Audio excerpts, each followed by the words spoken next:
Hey all, Steve from GuitarNiche here.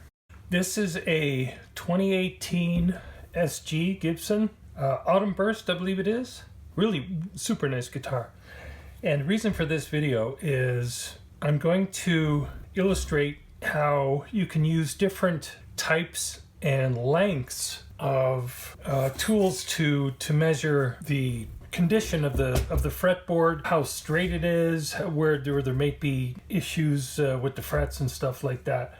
So first off, I'm going to use my notched ruler here. Okay, what this does is just going to measure the entire span to make sure that it's flush from end to end. And I got this is my 5/16 driver here on the end.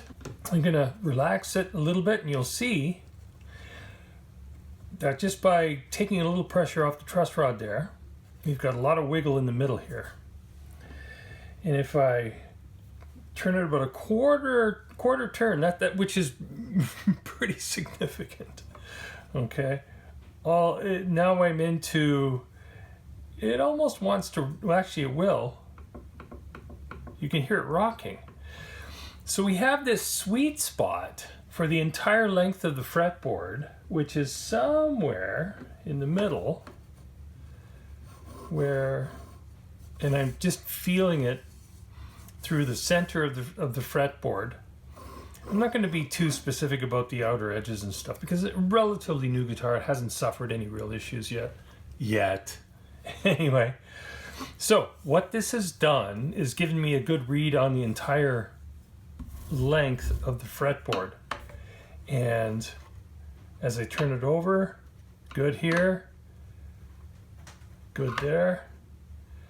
No real discrepancy in how it feels, okay? Now, what do I mean by how it feels? Is it rocking or is it wiggling? Okay, on to the next step, which is my 12-inch steel ruler here. Now, the interesting thing about this is that this ruler actually has, it's not absolutely true, but it's within like about a half a thou. So 0.0005 thousandths of an inch, something like that. So this is giving me a little bit of wiggle on the treble side, a little bit more wiggle on the bass side. But if I flip it over, this is the beauty of imprecision. Let me say it this way. Just because something is not absolutely true and precise and straight is not your enemy. It can be a useful tool if you know how to utilize it properly. So if I turn this over, that's not too bad. Quite a bit more wiggle on the bass side, which is a good thing. I'll get to that in a second. Now I have a 6-inch aluminum ruler, just a chunk of aluminum yardstick that I've been using for years. And what this will do is just show me if there's any knock or tip along the median of the fretboard. I'm just going to give that little crank, but because believe it or not, better made instruments, it takes only a couple minutes or so for them to react to changes in pressure. So I gotta compensate for that a little bit. Just a fractional crank on that. Okay. So back to my steel ruler here, 12-inch. Now, I can tell that is straight there. And if I flip it over, it's got more wiggle. So I know this is the straighter or the more convex edge versus the concave side. I'm going to give that just a hair more of a torque, just so I can get a good read on that. Oh, that's dead straight. Dead straight. Okay. Now on the bass side, This is an interesting thing because there's actually a little bit more wiggle. So what we have here is the perfect situation for a neck, which is a relatively flat plane on the treble side and a little bit more room on the bass side. It doesn't get any better than that. You gotta trust me on that. Anyway, on to our final fine unit here.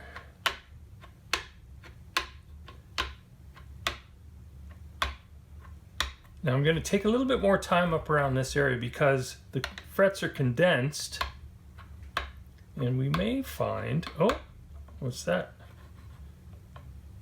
Yeah, a little bit of knock. Okay, and where is it? It is at the 15th fret.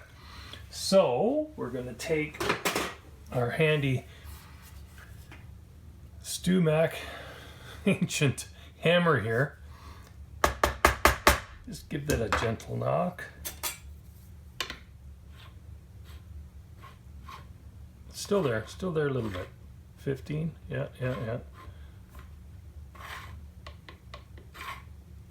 But just on the treble side. So I'm going to chase that over to the treble side. And it's gone, just like that.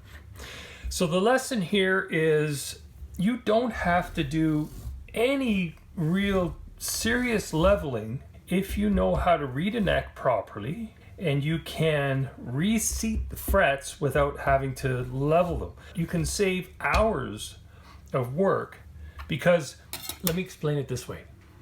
The wood does this over seasonal changes. The frets are just, they're because it's a different material and expands and contracts at a different rate, that you have the two different mediums kind of at odds, and the wood will move at a greater rate than the metal of the frets, so you get the frets kind of doing the funky chicken over seasonal changes. Simple as that.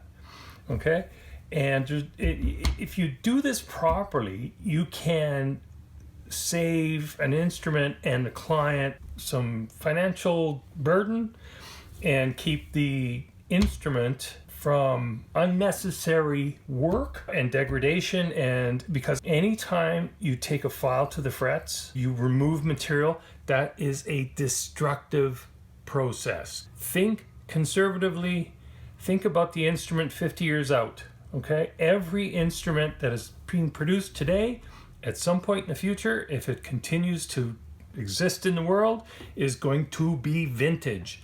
Take a conservative approach, okay? I can't stress that enough. Anyway, I digress. I'll take my short, straight edge. We're all good. Back to medium. Gotta love the aluminum. Aluminum is so friendly. Beauty. Okay, on with the show. No rocket. It's great. And I can tell you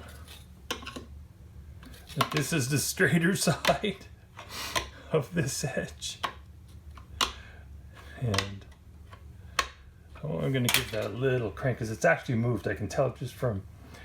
Now that was probably not even, I would say 8 to 10 degrees out of 360 that I gave the truss rod a little torque. It's that fine of an adjustment. Anyway, little moves.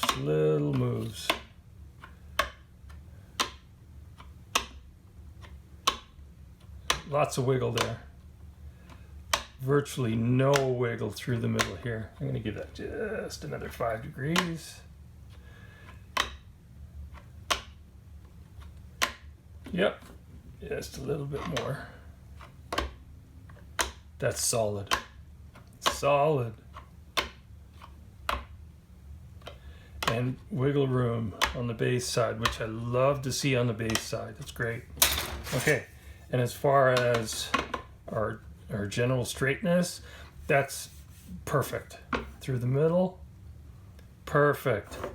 Through the bass side, perfect. I hope you got something out of that. This is my tutorial on multiple types and lengths of straight edges. They all work, they all serve a purpose, and they're all glorious. Anyway, thank you very much for getting this far. My name is Steve.